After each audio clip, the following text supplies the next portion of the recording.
Your education destroyed your brain, not metaphorically, not partially, literally destroyed the thinking abilities you were born with.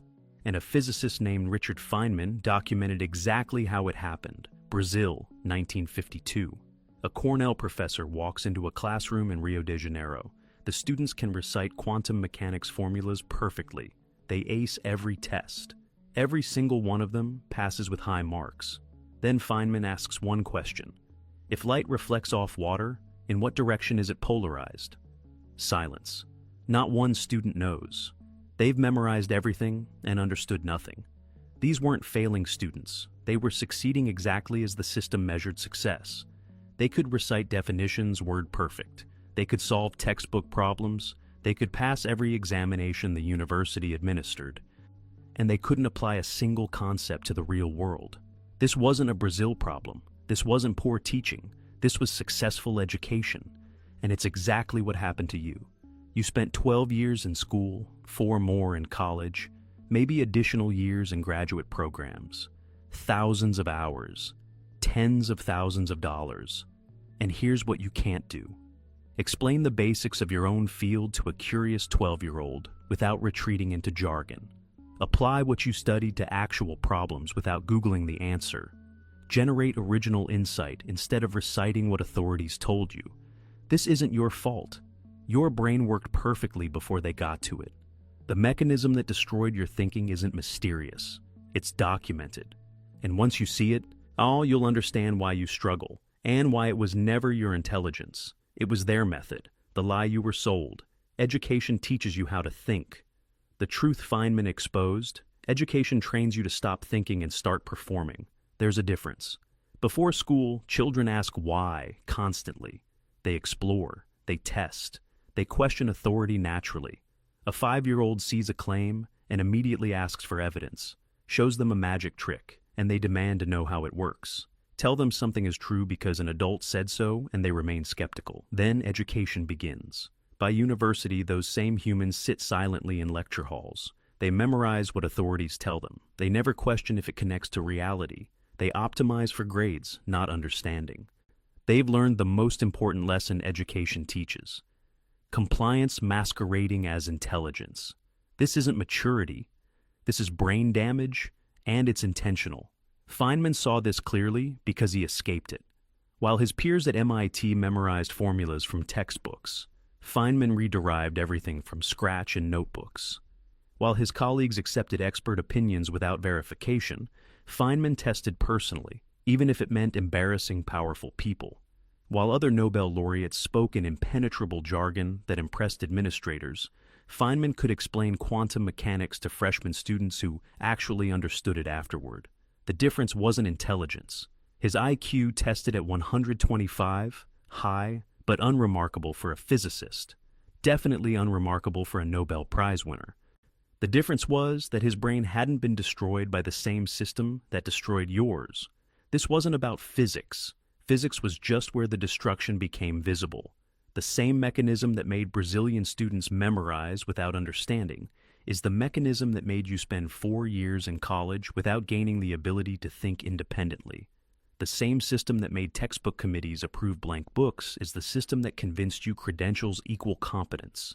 And Feynman didn't just notice this. He documented 3 specific mechanisms, each one verifiable, each one still operating in every classroom and university and corporate training program today. Each one actively destroying the natural thinking abilities humans are born with. To understand what they destroyed and how to rebuild it, we need to see what Feynman actually discovered when he tried to teach physics to students the system had already processed. 1951. The Brazilian Center for Physical Research invites Feynman to teach for 1 year. They're desperate to build a scientific culture. They have universities, they have textbooks, they have credentialed professors, they have laboratories, they have everything except the one thing that matters: students who understand anything. Feynman arrives in Rio and walks into his first class. The students look eager. They have notebooks ready. They've done the assigned reading. By every measure schools use, they're prepared. He starts simple. Can someone explain polarized light? A student raises his hand immediately and recites from memory. Light consists of electric and magnetic fields that vibrate perpendicular to the direction of propagation. And in polarized light, these vibrations are confined to a single plane. Perfect. Word for word from the textbook. So, Feynman asks the obvious follow-up. Good. Now, when light reflects off water, in what plane is it polarized? The student stares, says nothing. Feynman tries a different student. Can you give me one example of polarized light you've observed in the real world? Blank face. He tries simpler questions. This formula you just recited, what does it predict you'll actually see if you look at reflected light through a polarizing filter? Silence across the entire classroom. These weren't stupid students. They'd passed rigorous entrance examinations to get into this university. They could derive complex equations on demand. They could solve every problem in the textbook. They were succeeding by every metric the education system measured, and they understood absolutely nothing. Not one student could connect the words they had memorized to actual phenomena they could observe. Not one could predict what would happen in a simple real-world scenario. Not one could explain why the formula mattered, or what it described. They'd learned to manipulate symbols perfectly. They just didn't know what those symbols represented. Feynman spent the year trying different approaches. Nothing worked. At the end, he gave a speech to the faculty that they didn't appreciate. As he later wrote in, "Surely you're joking, Mr. Feynman." They could pass all the examinations, but they couldn't apply anything they learned. They didn't know how to see physics in the real world. But here's what Feynman realized that the faculty couldn't accept. This wasn't a Brazil problem. He'd seen exactly the same pattern at MIT, at Princeton, at Cornell. American students had the same disease. They could recite. They couldn't apply. They could perform on tests. They couldn't think about reality. Brazil just made it visible because the system was newer, cruder, more obvious. But the mechanism was identical, and it's still operating today. This is the first way education destroyed your brain. Reality disconnection. Your teachers did this to you systematically. Every time they rewarded you for reciting the correct answer, without requiring you to demonstrate understanding, they trained you to sever knowledge from reality. And every time they tested memorization instead of application, they destroyed your ability to connect concepts to actual phenomena. Every time you got an A for writing what the textbook said instead of for predicting what would happen in the real world, they reinforced the pattern. Symbols matter, reality doesn't. This explains everything you couldn't understand about yourself after graduation. Why you can read a business book and remember nothing a week later. You memorize the symbols, the vocabulary, the frameworks, the chapter summaries. You never connected them to your actual work. The symbols entered your brain. They never touched reality. So, they evaporated. Why you can take a certification course and still feel incompetent. You passed the test by recognizing the right symbols. You never demonstrated you could apply the concept to a real problem. The certification proves you can memorize. It proves nothing about understanding. Why you have a degree but can't explain your field to someone outside it. You learned the professional jargon, the symbols insiders use to identify each other. You never learned to connect those symbols to phenomena anyone can observe. You can perform the ritual. You can't explain what it means. The repair is simple but uncomfortable. Feynman's method. After reading anything, close the book. Describe the concept in your own words without using the author's jargon. Then predict one specific real-world outcome. What will happen if you apply this? What can you observe? What can you test? If you can't do this, you memorize symbols. You didn't understand. And the fact that you passed the test anyway proves the test measured the wrong thing. Your expensive education never taught you this, because teaching it would expose how little the education itself provided. The system optimized for the appearance of knowledge. Feynman demanded actual understanding. These produce completely different results. But why did your teachers never admit this? Because they couldn't. They were products of the same system. And Feynman proved this in 1964 when California asked him to help select textbooks. The state needed new science textbooks for millions of students, high stakes. They formed a committee of credentialed experts. Publishers submitted their best work, standard process that every state uses. Feynman volunteered because he was curious how the system actually made these decisions. The committee meets, publishers present their textbooks, beautiful covers, glossy pages, impressive credentials listed for every author. The committee begins reviewing them. Except, they're not actually reviewing them. Feynman notices the other committee members aren't reading the books. They're reading the marketing materials. They're checking which university professors endorsed each textbook. They're evaluating publisher reputation. They're comparing credentials. They're discussing everything except the actual content on the actual pages. Feynman objects. He's told, "We can't read every book thoroughly. There isn't time. We have to trust the expert recommendations." He keeps reading anyway, book after book, actually checking if the content makes sense, if the explanations work, if the problems teach thinking, or just test memorization. Then one publisher submits a mathematics textbook, beautifully bound, prestigious endorsements from 3 university professors, multiple expert signatures vouching for its quality, published by a well-known academic press. The committee begins the process of voting to approve it for millions of California students. Feynman raises his hand. "I object to this book." The committee asks why. "Because every page is blank. Except the title page, this book is completely empty." Confusion. They check their copies. He's right. The entire textbook, every page, is blank. The publisher had sent the submission early to meet the deadline, planning to add the actual content later. But the endorsement letters were real.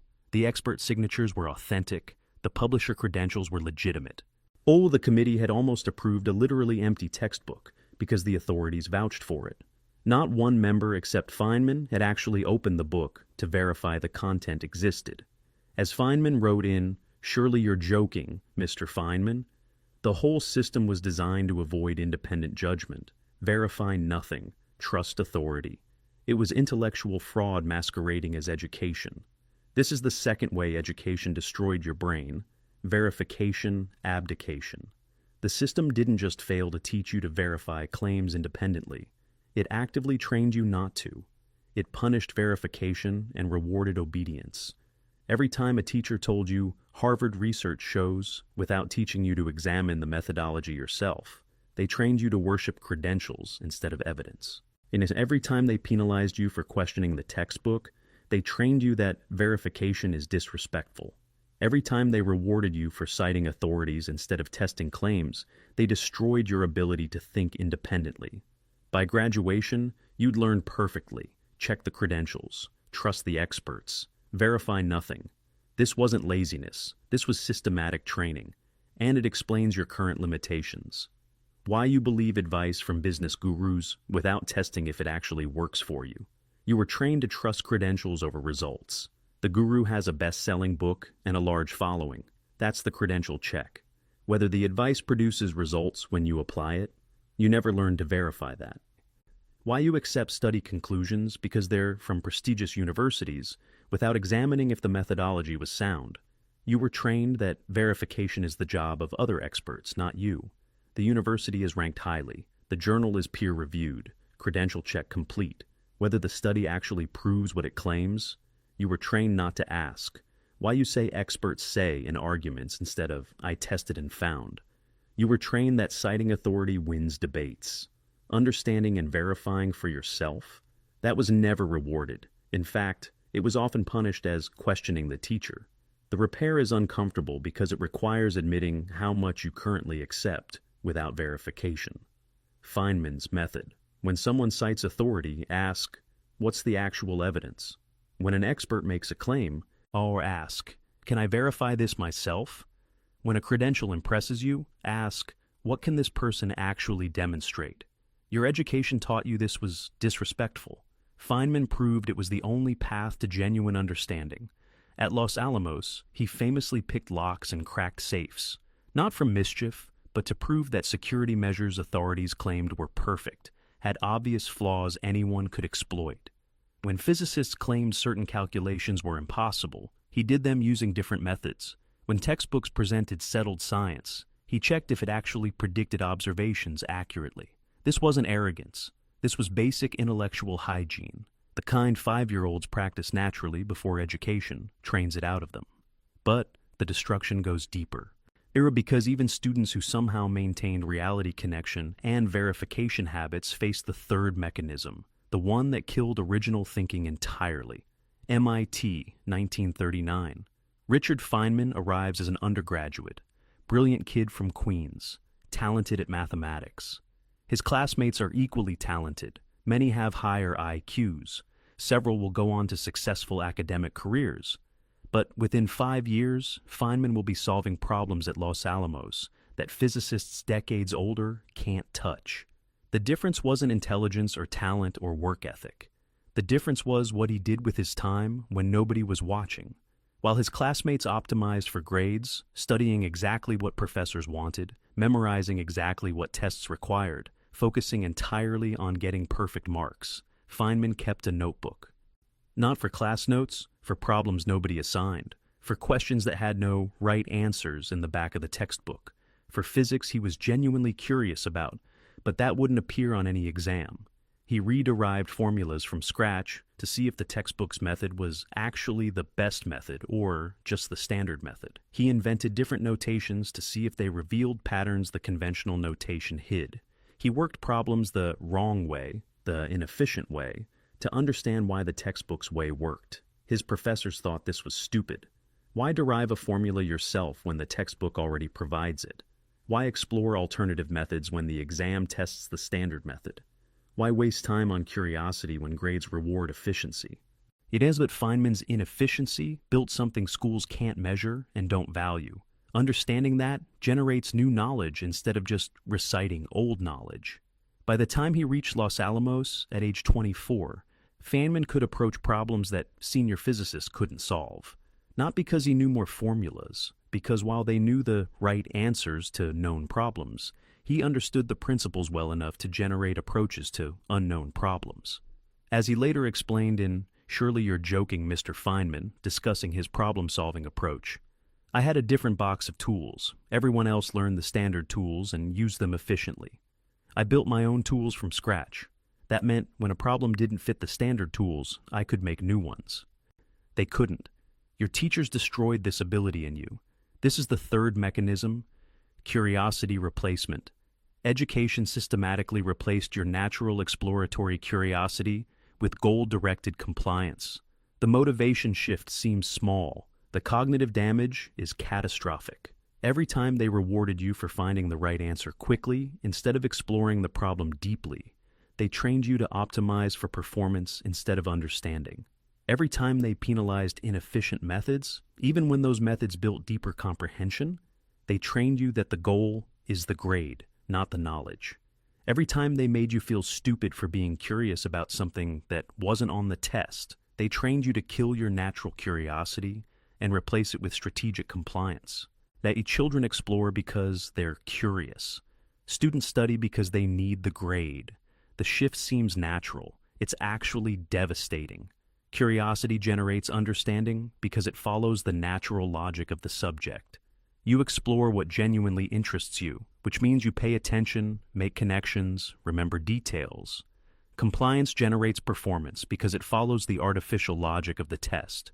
You study what you're told, which means you're optimizing for someone else's measure of success, not your own understanding. These develop completely different mental capabilities.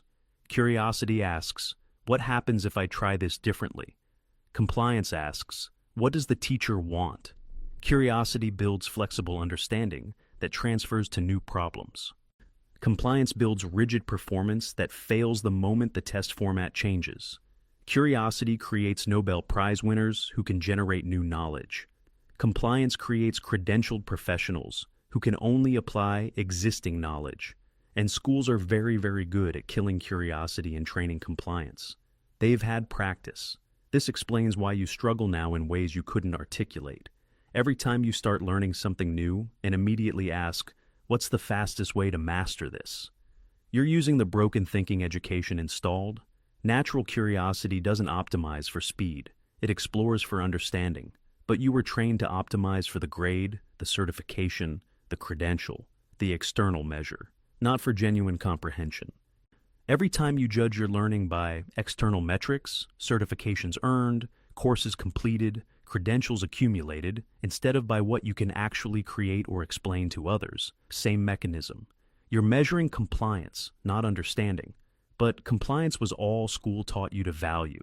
Every time you abandon a topic because it won't help your career advancement, even though you're genuinely curious about it, you're letting the destroyed thinking patterns control you. You were trained that learning without a use is wasteful. That curiosity without career relevance is childish. That exploration without external reward is inefficient. The fact that this sounds normal, learning something without a use sounds weird to you, proves how thoroughly they broke your brain. 5-year-olds don't think this way. They explore because they're curious. Period. No career advancement calculation. No credential accumulation. No efficiency optimization. Just pure curiosity following natural interest.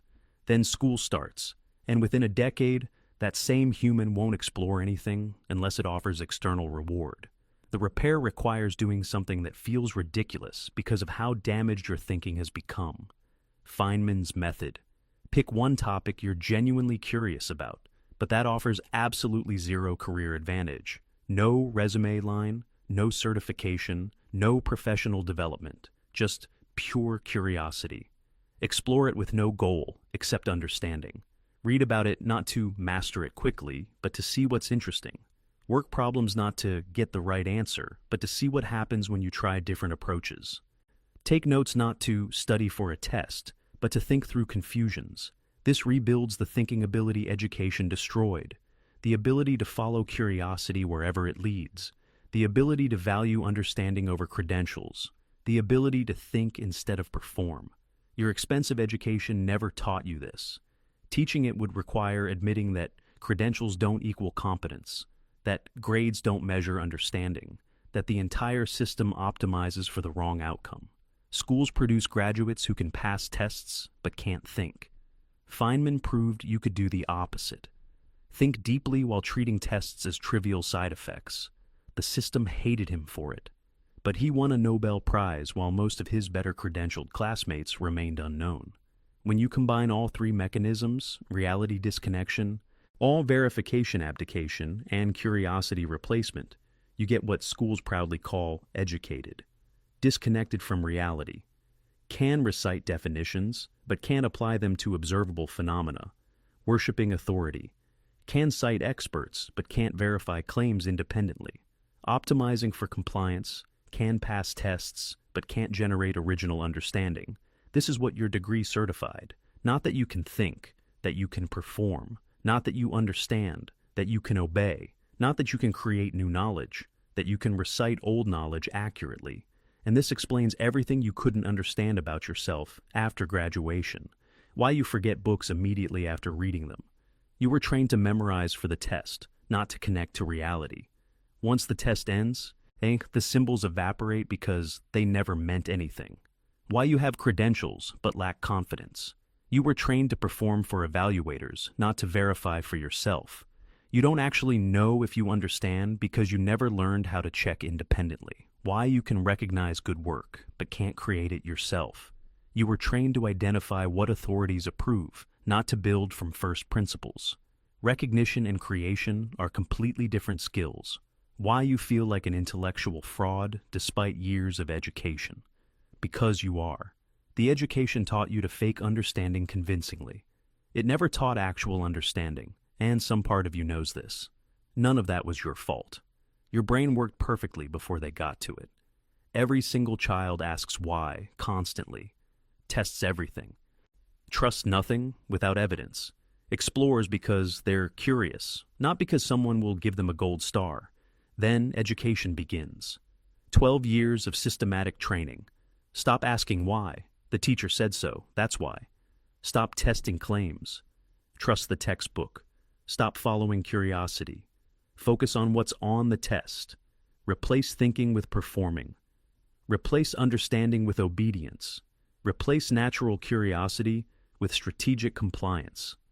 By the time you graduate, your natural thinking abilities have been systematically destroyed and replaced with performance behaviors that look like thinking to people who don't know the difference but aren't actually thinking at all. Feynman escaped this because he recognized it early. He saw his classmates becoming performers and refused to join them.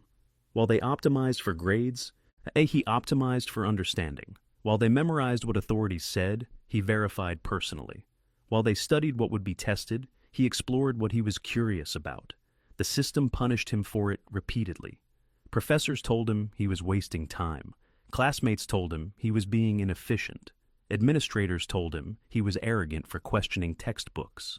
But in 1965, he won the Nobel Prize in Physics. And in his acceptance speech, he said something the education establishment still hasn't forgiven him for. The essence of science is to doubt, to question, to remain skeptical until you've verified personally. But education rewards the opposite. It rewards certainty, acceptance, and obedience. That's not science. That's religion. You don't need their credentials. You don't need their permission. You don't need their approval. You need to rebuild what they destroyed. Connection to reality. Don't accept concepts until you can predict real outcomes with them. Independent verification. Don't trust authorities until you've checked evidence yourself. Curiosity-driven exploration. Don't study only what's useful. Explore what interests you. These aren't advanced techniques for geniuses. These are basic cognitive functions every 5-year-old has naturally. Education trained them out of you. Now you know how to rebuild them. The repair begins with understanding the damage wasn't your fault. The system was designed to produce exactly this result. Compliant performers who sound educated but can't think. Credential collectors who can recite authorities but can't verify claims. Are test takers who can identify right answers but can't generate original understanding. You were never supposed to learn how to think. You were supposed to learn how to obey while appearing intelligent. Now you know the difference. The destruction Feynman documented wasn't accidental. Schools don't fail to teach thinking. They successfully train compliance. There's a difference. One produces citizens who question. The other produces citizens who obey. Guess which one institutions prefer? And understanding that difference, really understanding it, explains everything you've struggled with. It wasn't your intelligence. It wasn't your work ethic. It wasn't your dedication or discipline or focus. It was that your brain's natural thinking abilities were systematically destroyed and replaced with performance theater. And nobody told you. They gave you a degree and sent you into the world, and you couldn't understand why you still felt incompetent despite all those credentials. Because the credentials proved you could perform. They proved nothing about understanding. But this mechanism, education destroying natural thinking, operates in more than just classrooms. The same logic explains catastrophic failures across society. Why expert consensus often produces worse outcomes than common sense. Why credentials correlate inversely with original thought. Why the most educated institutions make the most devastating errors. Feynman saw this pattern everywhere he looked, from university physics departments that couldn't solve problems curious amateurs could handle, to government agencies that ignored obvious evidence because it contradicted official positions, to corporate research labs where credentialed scientists produced nothing, while uncredentialed tinkerers invented the future. Same destruction, same replacement of thinking with performing, same optimization for credentials over competence. He documented a method that exposed these systems and rebuilt genuine understanding, not learning faster, not memorizing better. Reversing the specific brain damage education caused, the same technique that helped him rebuild physics from scratch, the same approach that let him humiliate NASA engineers who had decades more experience, the same logic that earned him a Nobel Prize while better credentialed physicists remained forgotten. That method wasn't complicated. It was just the opposite of everything schools taught. And applying it reveals something deeply uncomfortable about what society calls intelligence.